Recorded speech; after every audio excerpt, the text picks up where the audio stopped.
जो जूते और चप्पल तुम पहनते हो, वो जूते और चप्पल भी हमारे समाज के लोग बनाते हैं। जो कपड़े आप पहनते हो, वो कपड़े भी हमारे समाज के लोग बनाते हैं। जिन कॉलेज के अंदर आपके बच्चे पढ़ते हैं, जिन स्कूलों के अंदर आपके बच्चे पढ़ते हैं, उन इमारतों का निर्माण भी मजदूर के तौर पर हमारे समाज के लोग करते हैं। भारत की सत्ता में, भारत के संसाधनों में बिना किसी पक्षपात के, बिना किसी छुआछूत के, बिना किसी जातिवाद के, बिना किसी वर्गवाद के सबको समान रूप से हिस्सा और भागीदारी मिलनी चाहिए। मिलनी चाहिए कि नहीं मिलनी चाहिए?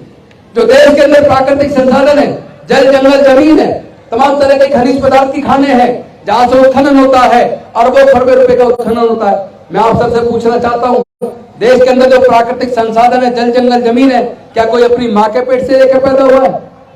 अगर मां के पेट से लेकर पैदा नहीं हुआ तो केवल कुछ ही लोग उसके मालिक क्यों हैं? उसमें हमारा और आपका हिस्सा कहां है? आप लोगों को अपने बीच फैले इस जातिवाद को खत्म करना पड़ेगा। ये जो हमारे बीच में जातिवाद फैला है, इसी को ब्राह्मणवाद कहते हैं।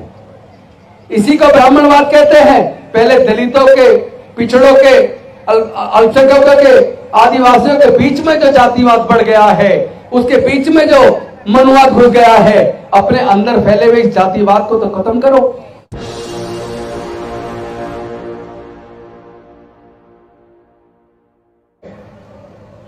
मैं पूछना चाहता हूं, अगर सुप्रीम कोर्ट, हाई कोर्ट के अंदर अनुसूचित जाति, जनजाति और पिछड़े वर्ग के लोग जज नहीं बन पाते, तो कौन सी व्यवस्था उसके लिए जिम्मेदार है?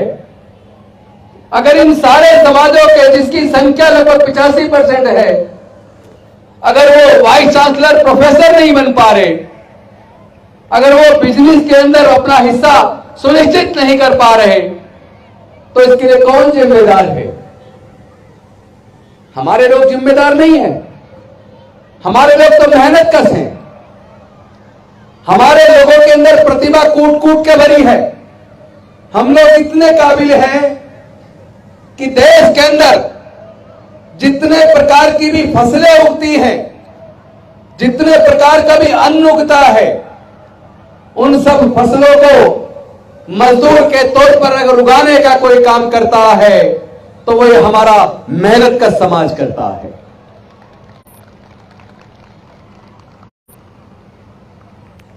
कपास उगाकर, रुई बनाकर, धागा बनाकर कपड़ा बनाने का, कपड़ा सिलने का काम हमारा ये मेहनत का समाज करता है। मैंने पिछले दिनों देखा, कई राज्यों से ऐसी खबर आई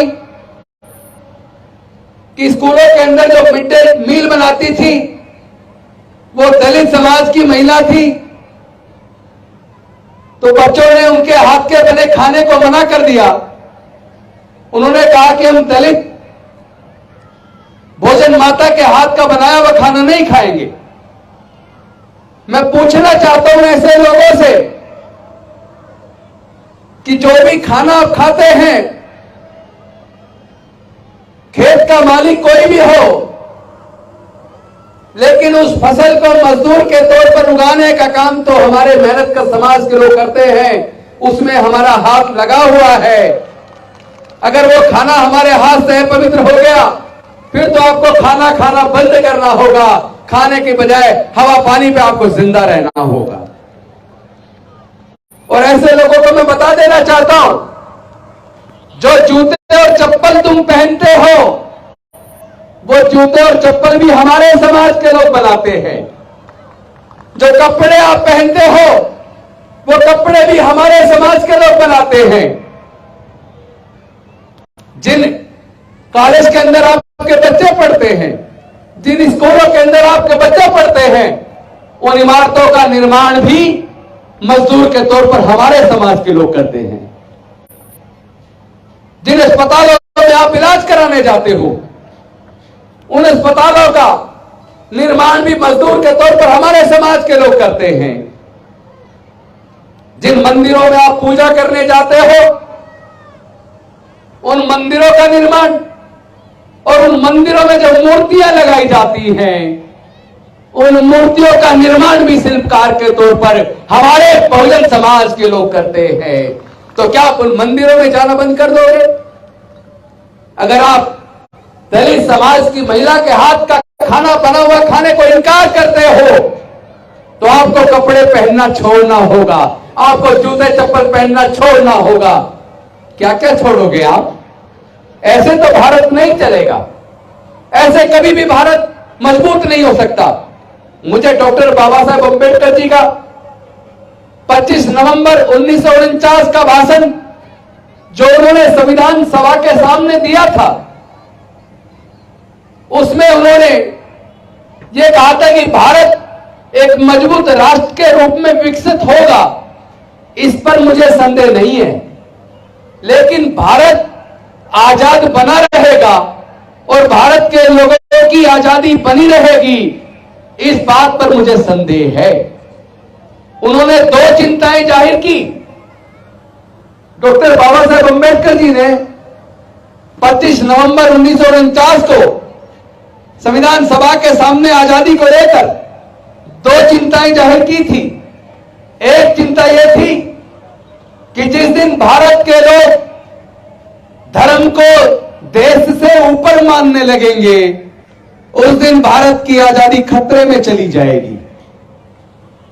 और दूसरी चिंता उन्होंने यह जाहिर की थी, जिस दिन भारत के लोग देश के किसी नेता के प्रति इतने अंधभक्त हो जाएंगे कि उसके अच्छे बुरे के बारे में सोचे बिना उसके सारे निर्णयों को आंख मीचकर मानने लगेंगे, उसकी जय जयकार करने लगेंगे, चाहे वो नेता जनता का पूरा भविष्य ही बर्बाद क्यों ना कर दे, फिर भी उसके नाम के जयकारे लगाएंगे। उस दिन पेपर पे भारत के लोगों की आजादी रहेगी, लेकिन भारत के लोग अपनी आजादी खो देंगे। आज डॉक्टर बाबा साहेब अम्बेडकर जी की 25 नवंबर 1949 को संविधान सभा में जाहिर की हुई दोनों चिंताएं सच साबित हो रही हैं। इसीलिए भारत के लोग अपनी आजादी खो चुके हैं।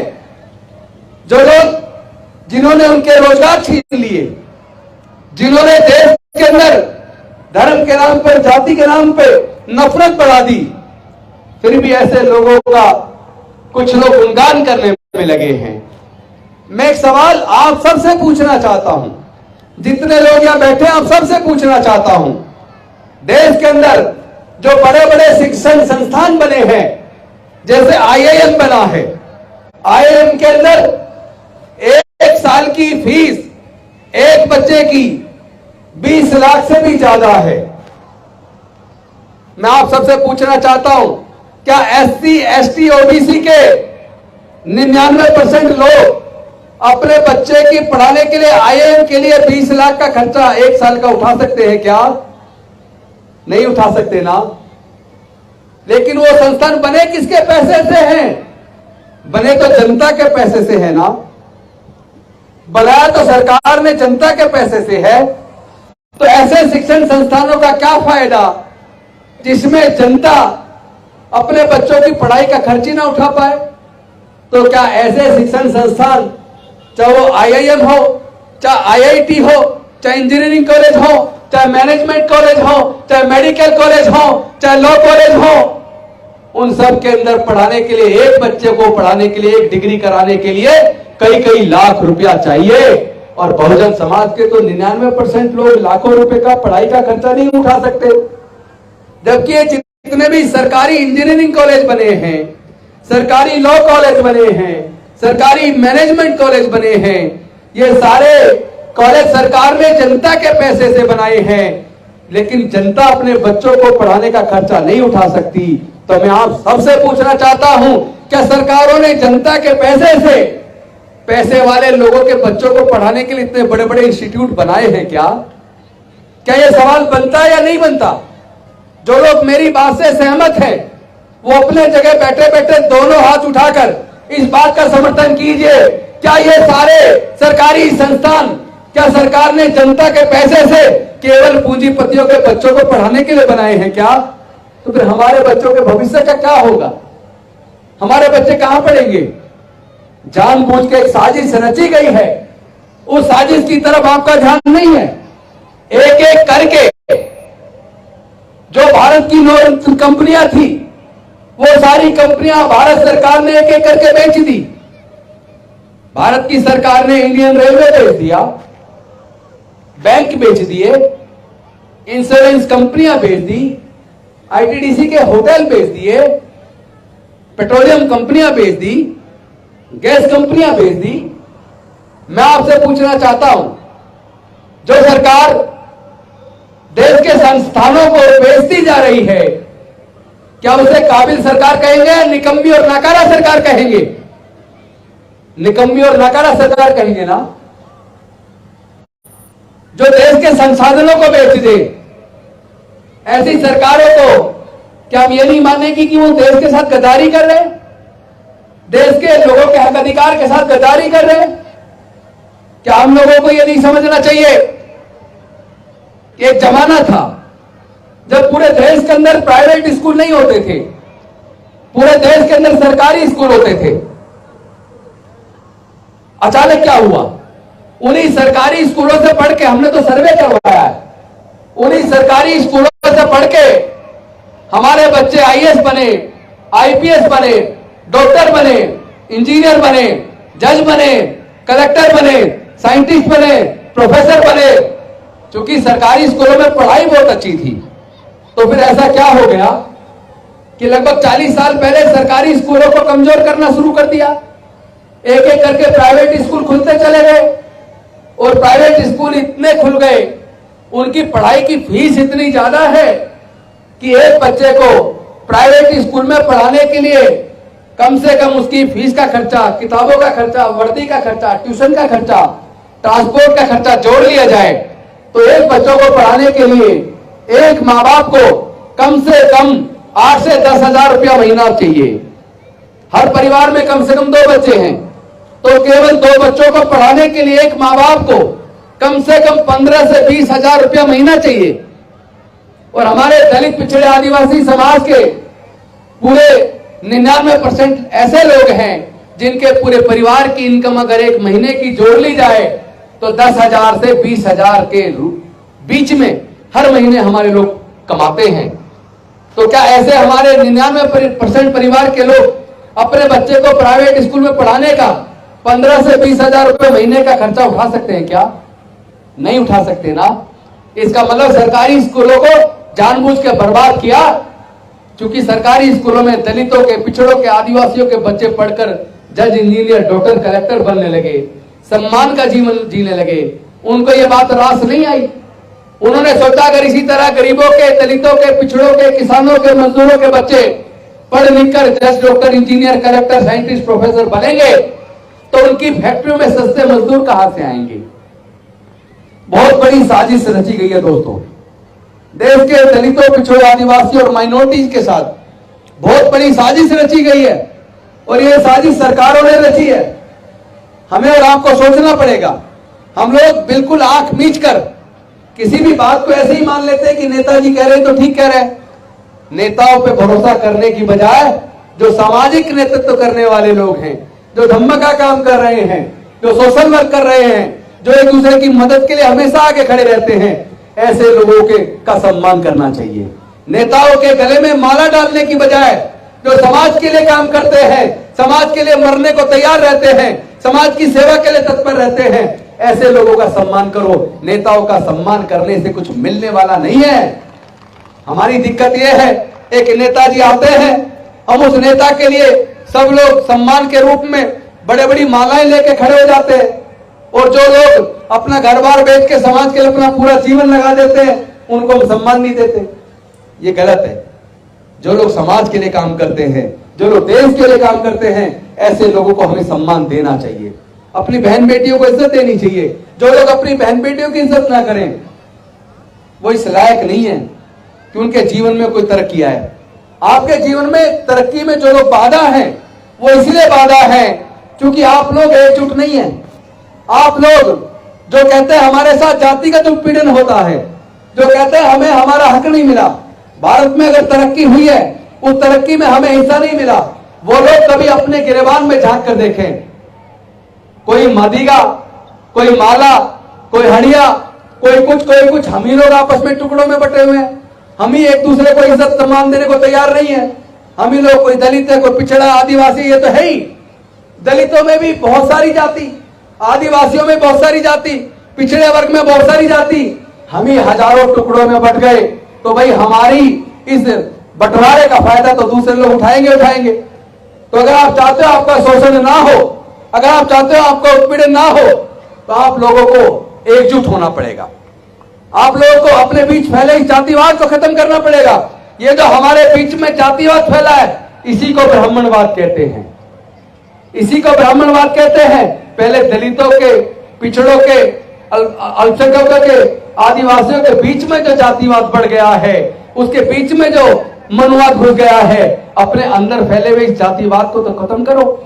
जिस दिन आपने अंदर फैले हुए जातिवाद को खत्म कर दिया, रोटी बेटी का रिश्ता आपस में करना शुरू कर दिया, और जिस दिन आपने इस सच को जान लिया कि हमारे पूर्वज बौद्ध थे, हम उस इतनी रिच, हमारी सांस्कृतिक विरासत इतनी रिच है, हम लोग बुद्ध के वंशज हैं, हम लोग सम्राट अशोक के वंशज हैं, हम लोग डॉक्टर बाबा साहब अम्बेडकर के वंशज हैं। हमारे अंदर डॉक्टर बाबा साहब अम्बेडकर का, संत गाड़गे महाराज का, संत कबीरदास जी का, संत गुरु रविदास जी का, हमारे अंदर पेरियार का, नारायण गुरु का खून हमारे अंदर है। तो भैया अपनी ताकत को पहचानो, एकजुट हो जाओ। और वैसे भी आपको ये समझ आ जाना चाहिए, हमारा आपका सबका खून एक है, क्योंकि कुदरत ने जाति नहीं बनाई। अगर कुदरत ने जाति बनाई होती तो अमेरिका में भी जाति होती, जर्मनी में भी जाति होती, रसिया में भी जाति होती, चाइना में भी जाति होती, जापान में भी जाति होती, फ्रांस में भी जाति होती, इटली में भी जाति होती। जब पूरी दुनिया में जाति नहीं है तो केवल भारत में जाति क्यों है? और जाति को किसने बनाया? जाति की वजह से किसको फायदा हुआ और जाति की वजह से किसको नुकसान हुआ? आपको पहचानना पड़ेगा, अपने अच्छे बुरे के बारे में पहचानना पड़ेगा। हम लोगों को चाहिए, हम लोग समाज को एकजुट करें, हम लोग अपने अंदर फैले हुए जातिवाद को खत्म करें। और जब हम लोग एक हो जाएंगे, अपनी ताकत 88% लोगों पर, 12% लोग राज नहीं कर सकते। 88% पर 12% लोग राज नहीं कर सकते। भारत की सत्ता में, भारत के संसाधनों में बिना किसी पक्षपात के, बिना किसी छुआछूत के, बिना किसी जातिवाद के, बिना किसी वर्गवाद के सबको समान रूप से हिस्सा और भागीदारी मिलनी चाहिए। मिलनी चाहिए कि नहीं मिलनी चाहिए? जो देश के अंदर प्राकृतिक संसाधन है, जल, जंगल, जमीन है, तमाम तरह के खनिज पदार्थ की खाने हैं, जहां से उत्खनन होता है, अरबों खरबों रुपए का उत्खनन होता है। मैं आप सबसे पूछना चाहता हूं, देश के अंदर जो प्राकृतिक संसाधन है, जल, जंगल, जमीन है, क्या कोई अपनी मां के पेट से लेकर पैदा हुआ है? अगर मां के पेट से लेकर पैदा नहीं हुआ तो केवल कुछ ही लोग उसके मालिक क्यों हैं? उसमें हमारा और आपका हिस्सा कहां है?